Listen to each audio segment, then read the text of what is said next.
أصدر القضاء الفرنسي مذكرة بحق الشاب الفرنسي التي ادعت أن الفنان المغربي سعد المجرد قد اعتدى عليها جنسياً.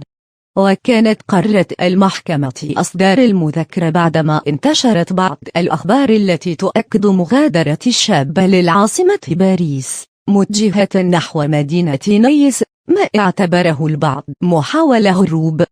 وكان من المقرر أن تمثل الفتاة أمام المحكمة وتواجه المجرد يوم أمس الأربعاء، إلا أنه تم تأجيل المحاكمة إلى اليوم نظراً لغياب المدعية. وأشارت بعض التقارير إلى إمكانية إطلاق سراح المجرد في المدى المنظور، بعدما نفت التقارير الطبية وجود أي دليل ملموس يؤكد اغتصابه الشاب.